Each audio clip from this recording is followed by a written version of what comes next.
Hello everyone, welcome back. Scarlett here, and we are starting a new book today. It is called The Abductor Realization. Here it is. Okay, so this is what we're going to be starting now, and I'm not sure what will come after. I have to talk to the author, but he has requested that I do this one, so this is what we're doing. And forgive my little reading partner because she's going to pop in and out because she wants to play. So, sorry. All right. Started off, chapter 1, Awakening. It is a rainy Monday morning around 5:30 a.m. Damien starts his morning workout routine on his only day off from work this week. And it has been his only day without any business meetings in the last 4 months. He has been extremely busy, unable to take the day off due to having to attend the opening of his newest branch. He is hands-on in the daily operations of his bank, and he understands that to have a successful business, there must be personal sacrifice, which is something he embraces and accepts. Given he has barely any time to do anything else at the moment, he's happy with his life, especially the business side of it, considering the state of the economy within the last couple of years and the fact that he has been able to grow the profits of this economy. Makes the 6-day work week bearable for the proud owner. Damien is finishing his workout when he looks at the clock, seeing that it is only 7 a.m. He walks over to the window, noticing it is just cloudy and the rain has stopped. As he continues to stare outside, he sees a little girl playing alone near the woods. While a lot of crazy thoughts run through his mind, he decides to go for a jog around the block so he can have a better look at her before he takes a shower and heads to work. Rushing down the stairs with a grin on his face and the keys in one hand, as he reaches the door, he yells, "I'll be right back." Another male voice replies in the background, "Okay, sir." Walking out the door, he looks up and down the road to make sure there's no one outside as he jogs towards the woods. As he passes his neighbor's house, realizing he knows the girl, little Christina, the grin gets even bigger. The ideas flow through his mind like an open water faucet. Jogging up the street, now halfway, he sees his neighbor, one of the nosiest people he ever met, jogging up the street, Freddie Smith. He slows down so he doesn't grow suspicious while keeping an eye on Christina. "Good morning, Damien." "Good morning, Freddie. Aren't you too old to be running out here, especially this early in the morning? I wouldn't want you to hurt your fragile old body. Although I must admit, for your age, you do have a killer body, but I don't understand why old people like to grow out their hair." "Nonsense, boy. 85 is the new 30. Besides, I'm willing to bet I can still teach you a thing or two. But listen, I can't take you to school now, son, as I got to go. I'll see you later. Another thing, Damien, don't let this old man fool you with his baby blue eyes. The hair is just something that comes with being lazy in our old age," Freddie adds, laughing. "All right, take it easy, Freddie," Damien replies, smiling. With Freddie heading back to the house, Damien refocuses on Christina and goes down the road in his hot pursuit while keeping an eye on his surroundings to make sure there are no other distractions or witnesses that can put him in the area. Quickly approaching her, he sees she's still alone playing with no one in sight. He picks up the pace as he eagerly wants to get there with only 1/4 of the way left before he gets to her. To not make things suspicious, he slows down and walks into the woods, grinning now from ear to ear as he watches her play. Sneaking through the woods, he finally reaches her and stands next to her while she plays without him noticing. The grin turns into a smile as he listens to her play and sees the excitement in her eyes. Christina sees a shadow over her and turns around to see Damien standing over her. "Hi, Christina. It's been a long time since I have seen you. How have you been?" "Oh, hi, Mr. Hall. You scared me. I didn't see you there before." "Thanks for the respect, but Mr. Hall is my father. Besides, we're neighbors. You can call me Damien," he says. "By the way, how old are you now?" "Okay, Damien. I'm 9 years old," Christina answers with a smile. "Wow, 9? That's such a great age. Interesting enough, that's when it all started for me," Damien says with a smile turning back into a grin. "What started, Damien?" she asks all innocently. I just remember learning a lot at that age about the business and other hobbies. That was also the age when I learned about things I cannot control. Hopefully, you have learned things by now that you will use throughout your life as well. Oh, I see. My mommy says she's going to teach me how to cook soon, but honestly, I don't think that's going to happen anytime soon. Why not? And why are you here on your own so early? I don't know. Mommy just never has time for me anymore, Christina answers as she gets teary eyed. Don't think that, sweetheart. She just might be a bit busy, that's all. Nothing to worry about. Do you want to go get some ice cream? Yes, please, she answers with a smile. Okay then, let's go for a walk. Sorry. They head out of the woods so they can walk on the road, but along the way, they look at all the different trees, flowers, and animals. Damien sees there's a hole in the middle of the woods and walks over towards it as Christina stays behind. Focused on a few little insects sitting on a leaf, once he reaches the hole, he realizes it is wide and deep enough to fit a small body. They reach the main road after 5 more minutes of walking and stopping to look at flowers. Once on the road for a few seconds, it begins to rain again, and Christina wants to turn back as she doesn't want to get wet. Damien agrees with her, and they head back into the woods to take cover under a tree. He tells her that once the rain calms down, they will get the ice cream. Excited about the ice cream she so desperately wants, she impatiently waits for the rain to stop as it continues to fall harder. She tries to calm down, but it is so hard as she can already taste it. After 20 minutes under the tree hiding and looking at the ice cream shop, the rain finally stops. Christina rushes towards the road and runs toward the store with Damien running after her. Damien tells her to slow down. He doesn't want her to fall. He also doesn't want to make it look like he's chasing her. They finally arrive at the ice cream shop, and Christina is extremely excited. She looks at the options and claims it is a very hard decision. She needs to get it just perfect. Damien smiles at her as she looks through the different kinds of ice cream, and he orders a chocolate cone. Meanwhile, Christina is undecided, but finally chooses to order a strawberry cone with sprinkles. Damien pays for the ice cream with a $10 bill, which came out to be $2, and told the cashier to keep the change for an excellent job. Damien tells Christina they need to leave so her mom doesn't get worried. He also needs to get ready for work. They walk back to her house at the end of the street, and along the way, they stop to look at a puppy near the woods. They initially thought it was lost when the owner showed up to get it.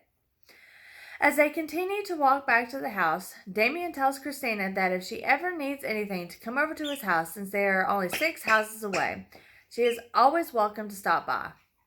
Christina looks at Damien, gets closer to him, and gives him a hug as a thank you for the ice cream and being a friend. When they reach Christina's house, Damien notices her mother doesn't look right. She's actually in worse shape than he had imagined. He quickly sends Christina inside, but he doesn't want her to see her own mother this way.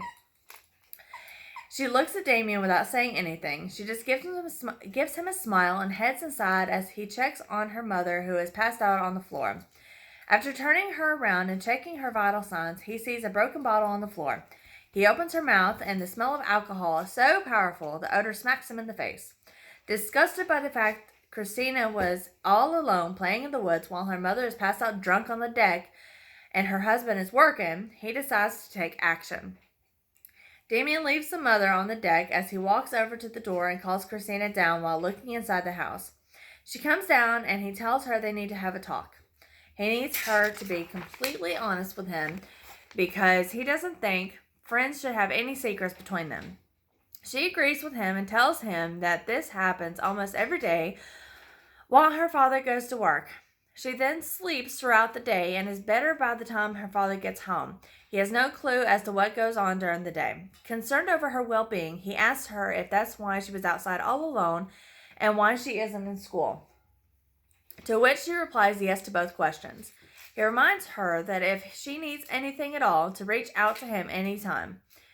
He tells her he needs her to stay inside the house until her father gets home. Damien needs to go now, and once he's outside, she needs to lock the door right away. Happy about spending time with Christina, he enjoys his quiet walk home while thinking of a way to help her out of the situation she's in. He tries to stay positive by thinking about how the father can make her feel safe, but given he's always at work, Damien is disturbed that she's home alone taking care of the mother. The constant thought of Christina being home alone turns his stomach as she's a poor girl being forced to grow up too quickly, all while trying to maintain her innocence. As soon as he walks into the door, his butler Dan tells him a Miss Olette called him and left a message for him to please contact her immediately. Damien is hesitant to call her at first, but then decides it is probably best to do so. He dials her number, but the phone keeps ringing. He decides to take a shower and will try again once he's done. Once out of the shower, Damien tries again. This time she answers the phone on the second ring. He explains to her that he received her message and is returning the call. Miss Olette says that it is important that they talk, but it doesn't have to be so formal. She asks him if he remembers her, to which he responds with a no, explaining that he deals with so many people now on a daily basis, it is hard for him to remember people. Given he's a bit out of it today, it won't come easily for him. She tells him that it isn't a major deal. She understands. It has been a long time since they talked. 20 years will make a person forget a lot of things. Does the name Victoria ring a bell? She asks. Oh my God, Victoria. It has been a long time indeed. So how have you been? I've been doing well. You know me. Just trying to start a new chapter in my life. But the reason I wanted to talk to you was to see how you are, and to see if we can meet up for dinner tonight. We can catch up and talk business. So, Mr. Hall, what do you say? Do you want to meet up with me tonight or not? Okay, I'll meet up with you. Well, how do you feel about Well, how do you feel about sushi? I'm actually a fan of it. So, is 9 p.m. good with you? Sounds good. Ask Goy at the Yin Yang for Mr. Hall's table. He'll take you there. I'm a regular. It was good to hear from you. I can't wait to see you tonight. At the Yin Yang. Sorry. Okay. Sorry. After ending the conversation, he feels dizzy. As he tries to walk to the other room, he passes out, hitting the coffee table before landing on the floor. 30 minutes pass, and Damien finally comes around, but he doesn't feel like himself. He manages to pull himself up after struggling at first, but now back on his feet, he goes to the bathroom to check himself in the mirror. He sees his left eye has gone from blue to a dark red. Frightened by this, he closes his eyes and covers them with his hands. He wasn't sure what was going on. A few seconds go by. He removes his hands and reopens his eyes, only to see the same thing. Enraged by this, he punches the mirror, smashing it to pieces. Dan hears the noise, drops everything he has in his arms, and rushes to check on Damien. When he gets upstairs, he calls Damien, but there's no answer. He proceeds towards the master bedroom and tries to turn on the light, but it doesn't turn on. He flips the switch a few times, but since it isn't turning on, he looks at the ceiling only to see the bulb is broken and there's glass on the floor. Concerned and nervous, he heads towards the bathroom as he calls out for Damien again, but still no answer. Once he reaches the bathroom door, he looks in and sees the frame of the mirror with just a piece of glass in it, but there's a lot of blood on it and more on the floor. Given their long history together, his concern over Damien grows more and more with each passing second. Dan continues to call out for Damien, but there's still no response. He looks to the giant master bathroom, but he sees no sign of Damien or of a struggle. He walks toward the other side of the bedroom and notices pieces of glass and blood throughout the floor and walls. Dan's fear sinks in deeper as he looks around the room for clues or anything he can find that can be helpful in his search. While he's becoming more frantic with each passing second, he notices the closet door has some blood near the handle. He heads towards it, but the door is locked from the inside and he cannot get it open. Concerned that Damien has harmed himself, he screams for him once more. Damien, are you in there? Dan asks. It's me, Dan. Open the doors. Let me know if you're okay. Since he didn't get a response, he tries to break down the door by throwing his body against it out of fear. Expecting something horrible has happened, after hitting the door 3 times, he finally manages to get in and quickly searches the closet. but he only finds blood on a few towels and on the doorknob. He feels like he's losing control with each passing second and tears apart the closet. Once the search produces nothing, he closes the closet door to search the downstairs. He hears a noise coming from the other side of the room. He calls out for Damien again, but there's no answer from him. He slowly heads out of the room, but as he passes the bedroom door, he feels as if someone touched him as he passes by the hallway closet. As he turns around to see who it was, he is struck in the face with a baseball bat, knocking him unconscious. Oh. Okay. 10 minutes later, Dan woke in a dark room, strapped down to a metal chair and a puddle of water. He tries to focus on seeing or hearing who's doing this to him. He looks across the room as he feels a presence with him and calls out to the person in there. Whoever you are, it's a fact that you will regret doing this. You obviously don't know whose house you are effing with. Now the other person in the room walks over. Dan hits the metal chair with the bat a few times and backs away to get a reaction out of him.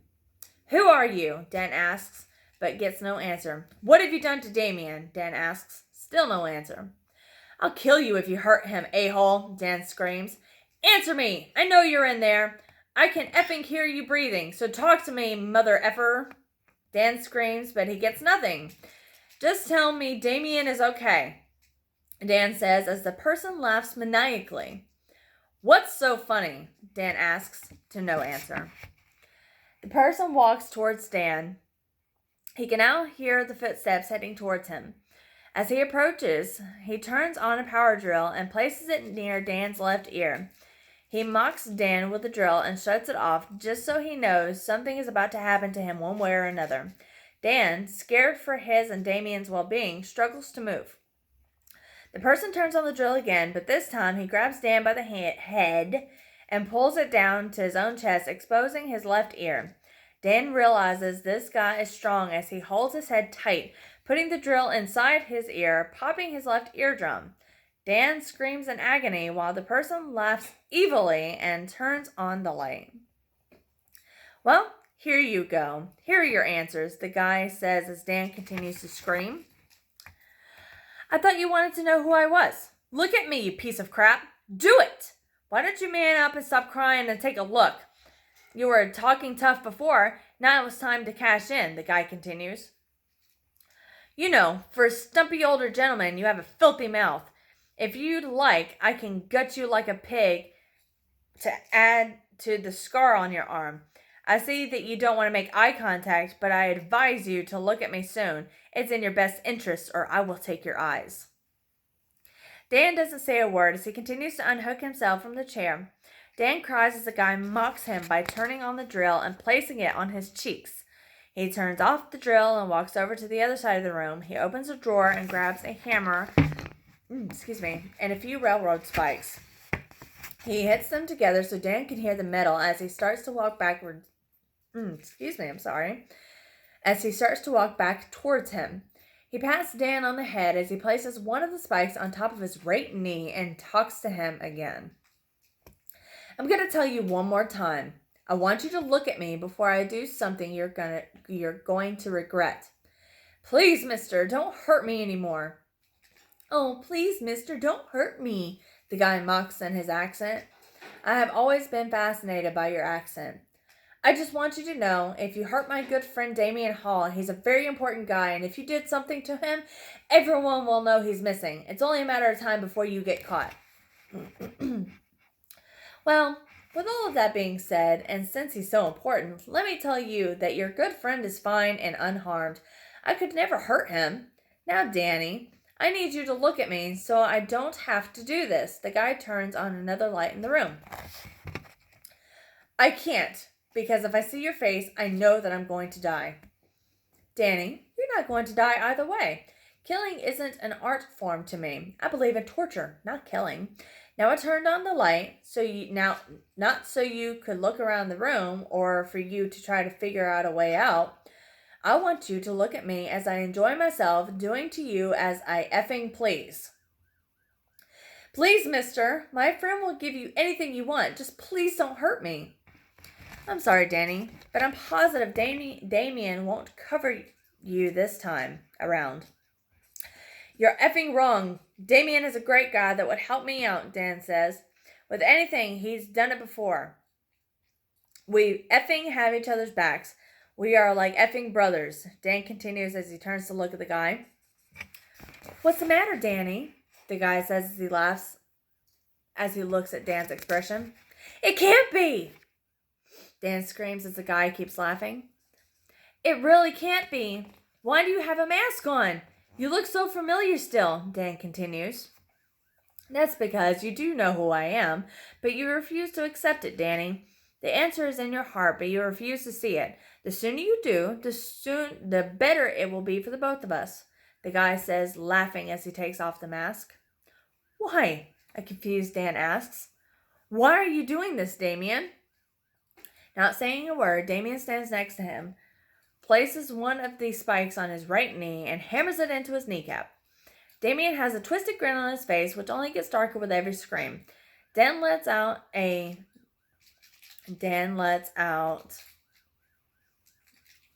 I'm sorry. I got mixed up. Damien has a twisted grin on his face, which only gets darker with every scream Dan lets out. After several hits, the knee is dislocated, and Damien looks at Dan as he cries and wonders why he's doing this. He walks over to the cabinet next to him. He looks at Dan and realizes that this is who he is, and it is something he cannot control. At least not anymore. He looks at Dan with joy while he screams and begs to be released. Ugh. Damien mocks Dan by swinging his legs as he explains to him that this is something he never wanted to do, at least not to him, as his long-standing friend. They know a lot about one another. He's very fond of him, but his thirst to torture someone is far greater than any relationship. He'll always have a special place in his heart, as he has always been a good worker and an even greater friend. Damien tells him that he hopes he can be forgiven someday, and he understands it will take time. In the end, their friendship will only grow that much stronger. Why me, though, Damien? You know my family and me for a long time. Please don't hurt me anymore. Think of them. Think of Danny. She's going to need a father, Dan continues. Damien gets off the cabinet and paces back and forth as he tells him there's no particular reason as to why he chose him. This is just a case of being in the wrong place at the wrong time. You were the only person close to me when I was awakened from my soul's long slumber. I appreciate everything that has happened between us. After all, you have been very loyal to me for so many years, and I have rewarded you for it countless times. Now, regarding Danny, she'll be in great hands. You know this, as she works for my branch as my personal assistant. I understand things will be hard for her. She'll need help to get over you disappearing without a reason. But I want to let you know that I'll be there for her every step of the way. Please, Damien, don't do this. I promise I won't say a word. Just let me go, and you won't have to pay me for the last 2 weeks of work. I'll give you anything and everything that I own. Come on, Dan. Don't you dare offend me now. This isn't about money. And it's not about me wanting something you have. I'll let you live in my house rent-free and pay you extremely well for all of your services, but I am sorry. The one thing I cannot do is let you go. You belong here with me now, but I don't want you to worry. I'll get another butler to take over your duties, and you will be well maintained, as I have always taken good care of you. The only difference is that you won't have much of a life except for the pain and suffering I will unleash upon you on a daily basis. Damien, please don't do this. You're better than this. You don't need to do this. Damien looks at Dan straight in his eyes as he explains to him that he needs to do this so he can feel whole again. So he doesn't go off on the wall and attack some... Really? Go off the wall and attack some random person on the street. He then proceeds to tell him he's hurt over the fact more than Dan himself because of their relationship.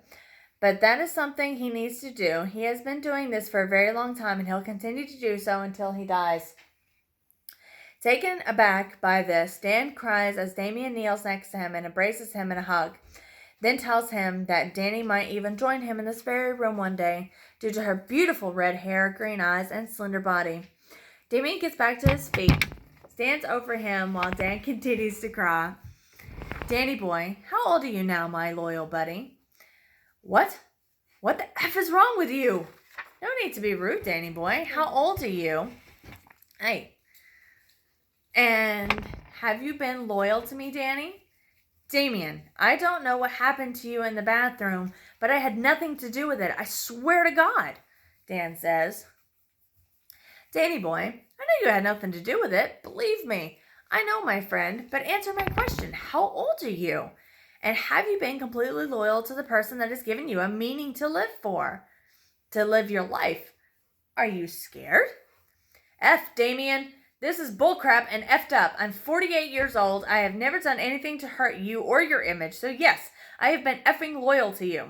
Not once have I thought about turning on you. You're my effing friend. More than that, you're like a brother to me. F, yeah, I'm scared. In case you haven't noticed, this isn't a theme park ride. You have me strapped onto. You're a funny man, Danny. That's what I love about you, my brother. Please, Damien, let me go. Think of our history, Dan begs.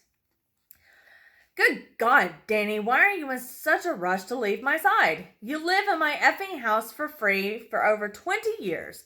May I remind you that you have a better life than most just by living here while you continue to save your money. I think of you as a big brother, and this is how you treat me, Damien replies. Tell me what I did wrong, a frustrated Dan asks. Nothing, brother. You did nothing. But why is there a bit of an attitude in your voice? Damien replies. Yeah, there's an attitude. I've done nothing wrong to deserve this, Dan answers. Well, Danny, this has been fun, but I need to step out for a few minutes. I need to step out in a few minutes. Before I go, let me just tell you that if you want out of this room, you need to give me something first. Think about it while I'm out. Don't feel offended, but I'm going to put this gag on you. The way you can think instead of trying to scream for help. I'll leave the radio on for you. Damien leaves the room, closing the door behind him. As he walks upstairs, Dan tries to break free, moving his arms from side to side on the armrest. Dan manages to crack the armrest as he pushes down. He suddenly feels a sharp stabbing pain in his wrists. He looks down only to see he's bleeding heavily. He just slit them with double-edged razors that were on each side. All of a sudden, the lights go out and he panics. Dan now tries to free his legs as he wants to get upstairs before he bleeds out. He wiggles from side to side and decides to attempt to knock over the chair. He swings his legs back and forth when out of nowhere, he lets out a painful scream as he realizes he has just cut both of his Achilles tendons. He screams as he doesn't know what else to do. The pain is unbearable and has no idea how to escape the room.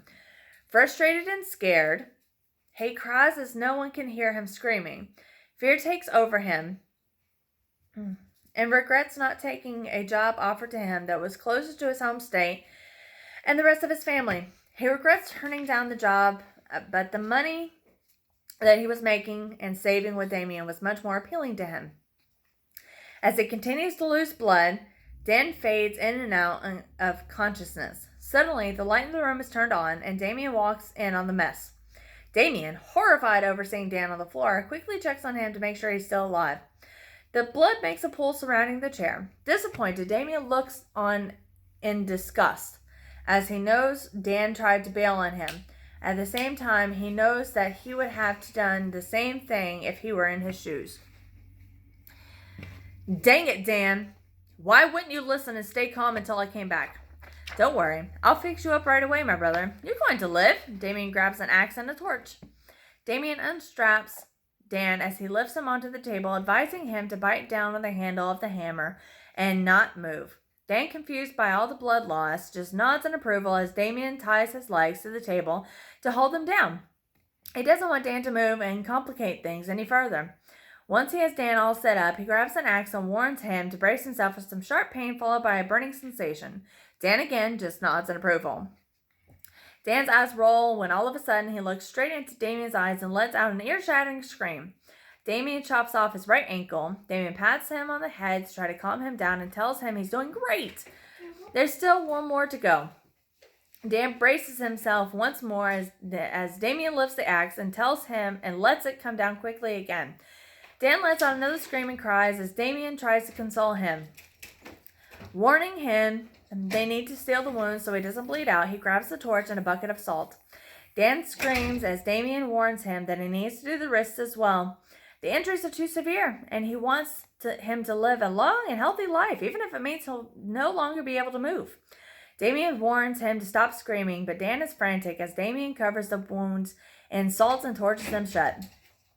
Dan tries to make another plea, but he cannot come up with the proper words. Once he's done sealing the ankle wounds, he walks up to the left wrist as Dan regains some of his senses and screams once more. Damien warns him to stay quiet or he'll find a way to shut him up. Dan won't listen and begs him to just kill him, to which Damien replies by smacking him around. He looks at the cabinet and sees a needle and some thread. Damien walks over, but instead of grabbing the needle, he opens the drawer and grabs a tube of industrial adhesive glue. Walking back towards Dan, Damien grabs him by the head and pushes his lips together as he pours the glue, sealing his lips. He cannot take the screaming any longer. Damien tells him that he was warned and that he actually should have done it from the beginning. Dan looks on with fear as he sees that Damien has the axe over his head.